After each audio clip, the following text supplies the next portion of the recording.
On Larry King Now, Steve Aoki, the electronic dance music phenomenon, on how he made it to the top. If you can really engage the audience and make them remember your show, that makes a good DJ. What's behind the caking and raft riding at his shows? I only cake people that are screaming for it. The whole point is to excite people. And making it on his own. The fact that he never financially supported me, all I wanted to do was show him I'm making my own money now entirely. Plus, every single major gathering, there's some form of drug use. It's unfortunate that EDM or dance music at large gets the big spotlight. All next on Larry King Now.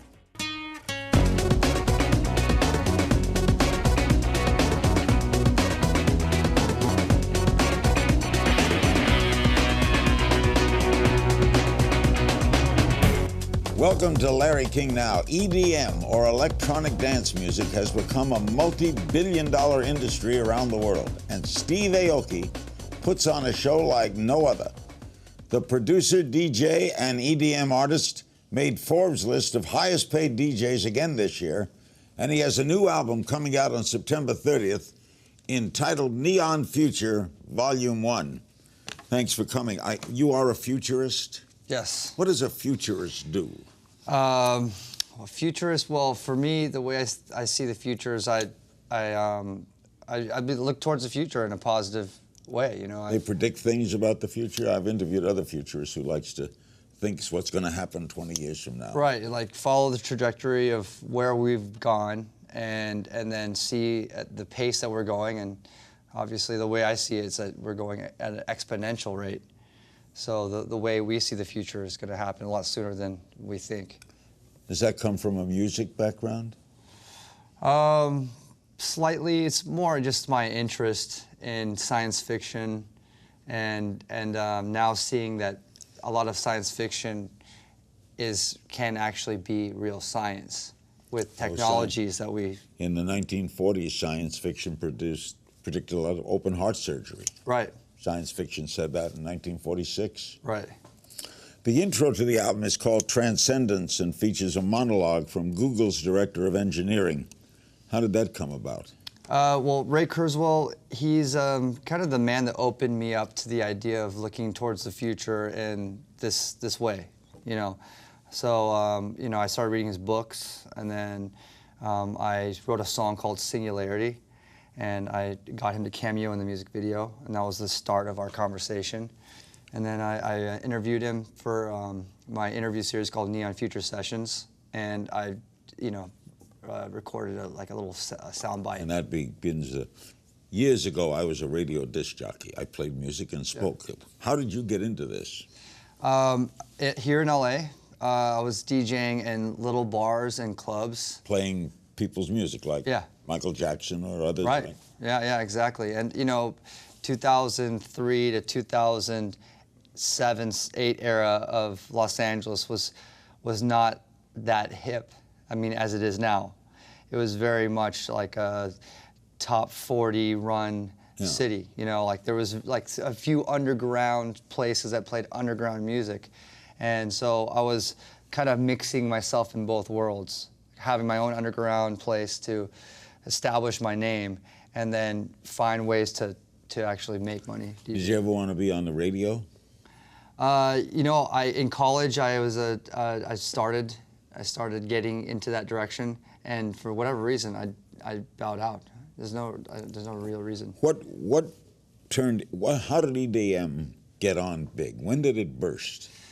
Yeah, the term EDM is actually fairly new, and I've said this before. It's an American concept, but I'd say around 2011, 2010, 2011 was really when people started using the term more.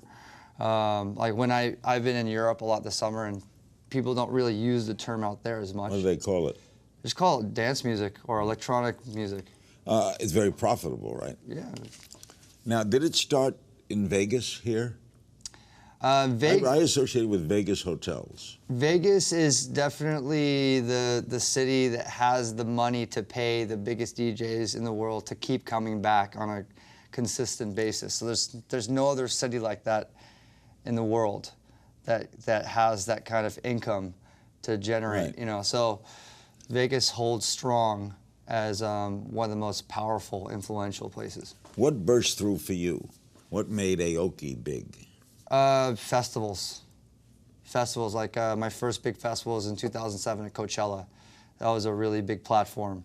And then opening up to playing other festivals, whether it's like multi-genre, like Lollapalooza, or, you know, festivals like that, or festivals in Europe. All this appealing to young people? Yes, well, you have the multi-genre festivals that just appeal to all music fans. And then now the dance festivals are booming all around the world that are Really? entirely DJs. What makes a good DJ? What makes a good DJ? You know, like even from day one to where I am at now, the most important thing is how you connect with the audience, because you have to. You're having this conversation. You're playing music, and They don't speak a lot, though, or do they speak a lot? Well, the music is speaking. Right. That's how I see it. It's like The more. DJ doesn't talk. I mean, it's more hype. Right. You know, it's like you want to get the crowd hyped, but really the music is the conversation. So it's how you balance the music? Yeah, it's how you get everyone interacting with your music. And if you're able to keep their focus and attention on what you're doing, that's to me is what really, if you can really engage the audience and make them remember your show, then I feel like that makes a good DJ. Is a lot of the success based on, are they dancing? Yeah, I mean, every genre of dance music, you have different kind of sounds and different reasons why you're listening to it. Some of it you don't want to dance. Some of it you just kind of want to just mull in your circle in your own corner. And some of it you want to bounce and hop. And some of it you just want to groove. So whatever you're playing, I guess if you're playing and you're doing what the music's supposed to be telling you to do, then it's working. Are there vocals too? Yeah, the vocals are almost like a side note. And that's where the difference is with like any other genre, is that the music is really, you know, the stronger. I get it. Yeah. The vocals, the music's the thing. Yeah, right. Steve Wynn, my old friend, recently admitted to paying DJs who perform at his venues up to $400,000 a night. What warrants that? I guess it's economy to scale to the amount of money the clubs are actually making from the people going in. Because it's not just the GA, general admission, that's making the profit for the club. It's Liquor? Yeah. It's the people that are sitting at the tables buying 50 bottles of Cristal and Dom Perignon, celebrating whatever they're celebrating with whatever money that they got, seeing the DJ that they want to go see. Have you worked for Wynn? Yes, I have. Coming up, Steve talks about the inspiration behind some of his over-the-top performances and why cake throwing has become a Steve Aoki signature move. Stay with us. We're back with the brilliantly successful Steve Aoki. His album is Neon Future One. Is this the first album? Yeah. Beautifully done, by the way. Thank you. This is all your creations? Yes. You write your own music? Yes. Now, when did DJ, that's EDM, that's what separates EDM from jocks playing other people's music? Well, like EDM is just a classification of it's like a genre in the dance space. So it could be other people's music too, right? Yeah, I mean, there's obviously like deep house and there's dubstep, and you know, EDM is just one kind of sound of dance music. But yeah, it's like I think in this day and age, the DJs that are touring at the pace and around the world as I am are the ones that are producing the music, because it's like a concert at the end of the day. I mean, you go to a club, but you're also going to a festival, and the people are paying attention to the DJ as if it's a band. Explain what happens at a festival. Is it outdoors? Yeah, it's generally outdoors, and you know, you're playing in front of, it could be tens of thousands of people, you know, and they're all like paying attention, focusing on you. On you, but you're not talking much. No. Right? So it's the music plus you, and so you do gimmicky things, right? Yeah, so... Like, well, throwing things. Right. How did that come about? Well, in 2000, like I was saying, 2007, my first time playing Coachella was a really big platform for me, and then I got to play Coachella 2 years later. And by that time, I was thinking, well, I'm playing in front of a big audience. I want to do something other than just staying behind the DJ booth. I want to like bring some entertainment to the show. And that's when I first introduced the raft to the show, where I bring a raft out and I jump in it, or friends jump in it, or a crowd jumps in it, and they raft over the crowd. And then 2 years later, my show evolved, and I was like, okay, we got to do something new. So I introduced the idea of caking someone in the face to the show. Someone in the audience? Yep. Just throw a cake at them. Throw a cake, yeah, right at their face. And that doesn't sound, why is that enjoyable? Well, I guess it's enjoyable to I mean, watch. yeah, it's like... How do you pick the person you hit with the cake? I only cake people that are screaming for it. Oh, they want to be caked. Oh, yeah. Oh, yeah, yeah. You know, I mean, anyone that gets ambush caked would probably be upset ticked. with you, right? So I wouldn't do that. It's like the whole point is to excite people, You know, years ago, Soupy Sales used to throw pies in people's face, and people want it. Frank Sinatra went on his show to get hit with a pie. Yeah? Yeah. I Do would people love to want see to that. get hit with the cake? Oh, absolutely. Okay. Drug use live at the concerts? Drug use Yeah. is, yeah, I mean, there's live at any concert. So do EDM shows get a bad rap? Absolutely. I mean, Deserved?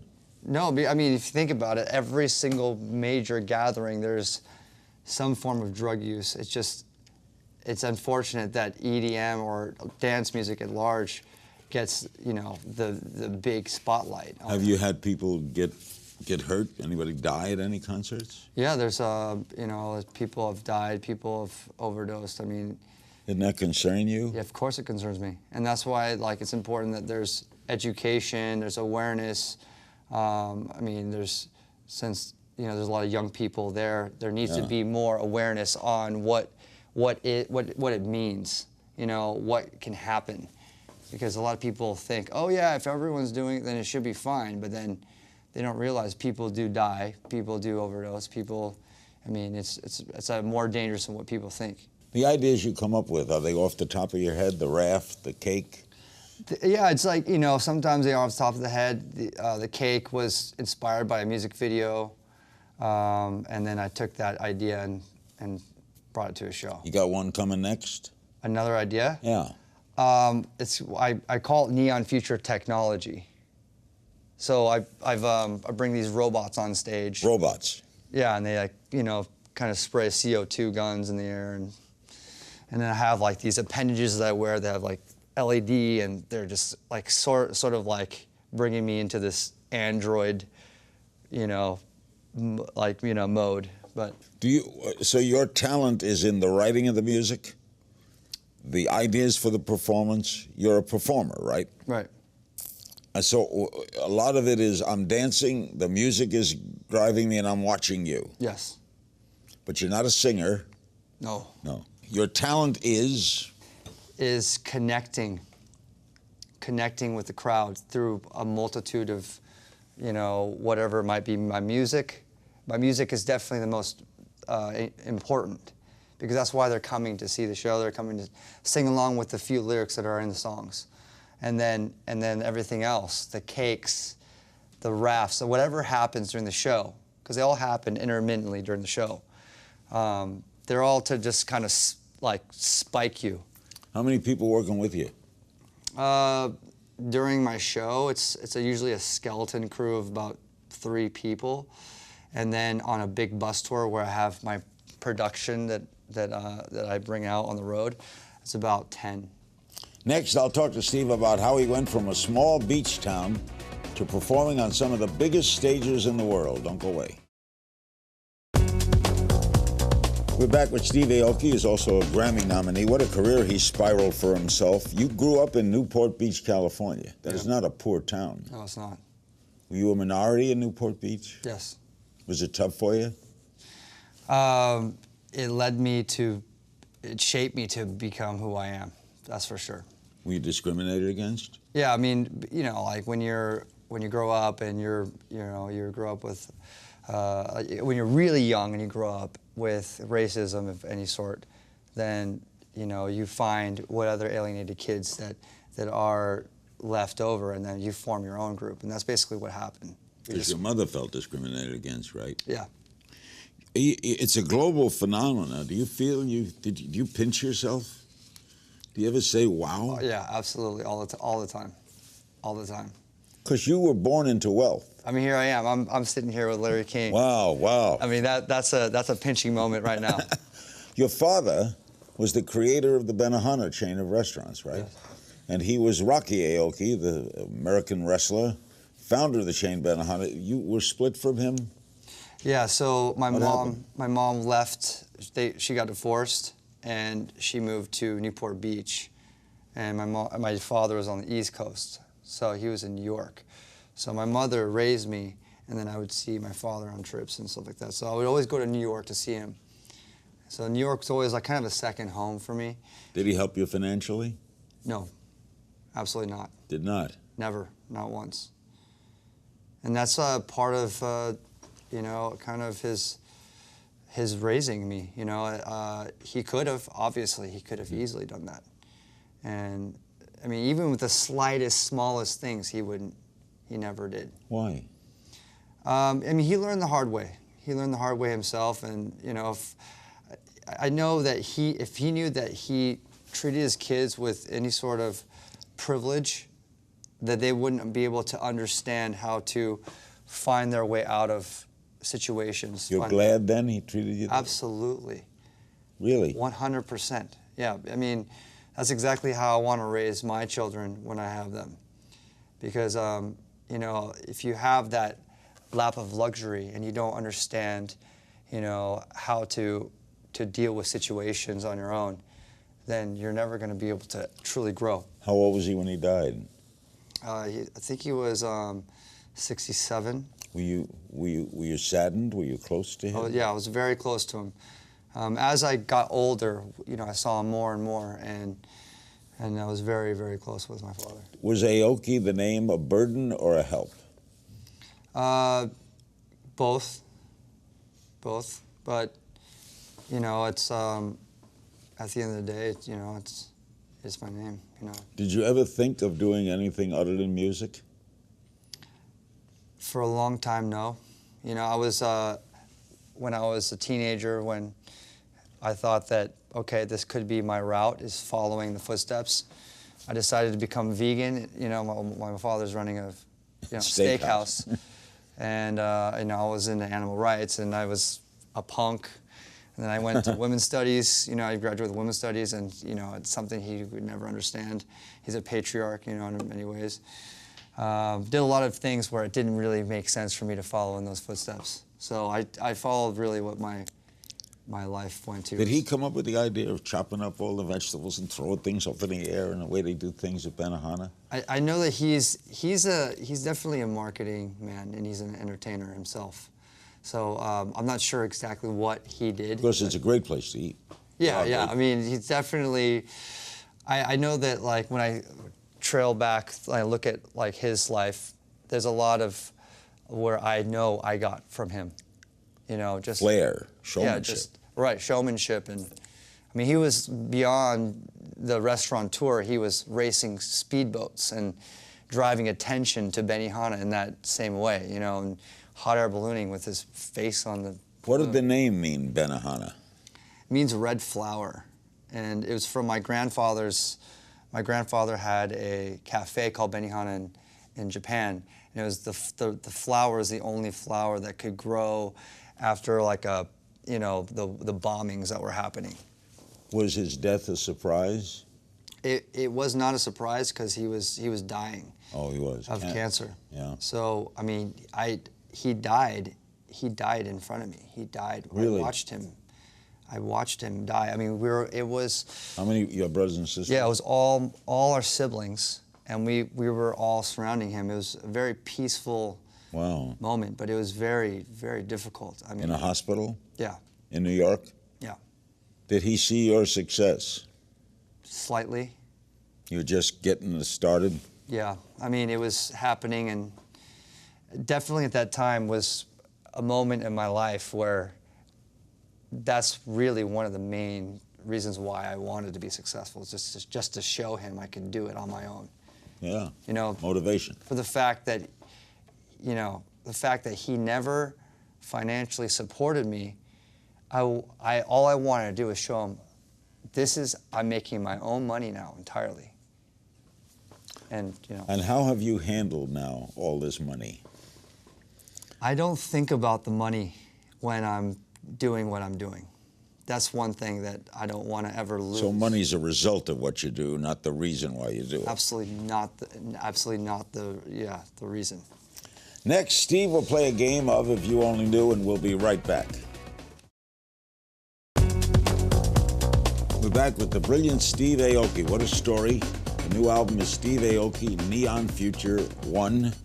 I'm told you're a producer and a label head first and then an artist, right? Is that the way you see yourself?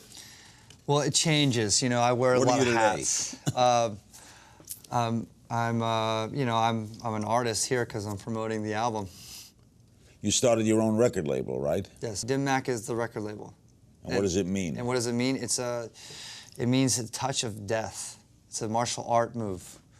And I've been fascinated and obsessed with Bruce Lee, you know, growing up. One of the few Asians that made it. Superstar. Yeah, and that everyone loved, you know. So Dim Mak is like this, there's a mystery behind him being killed by this Dim Mak touch. So we're going to play a little game of You Only Knew. I just throw questions at you.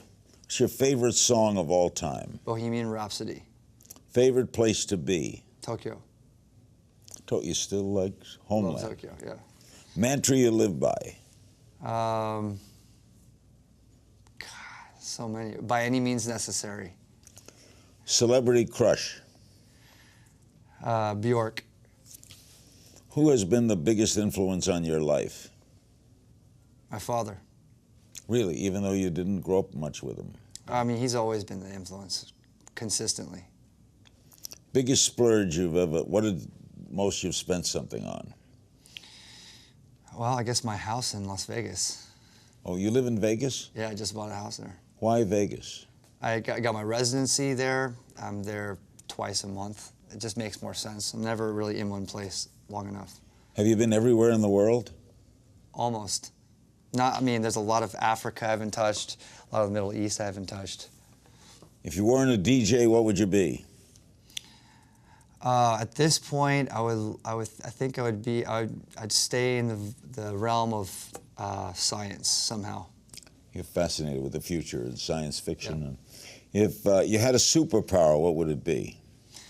I would pick Green Lantern's power because his power is he can imagine. He could do anything that he imagines. So if he wants to fly, he can fly. If he wants to swim,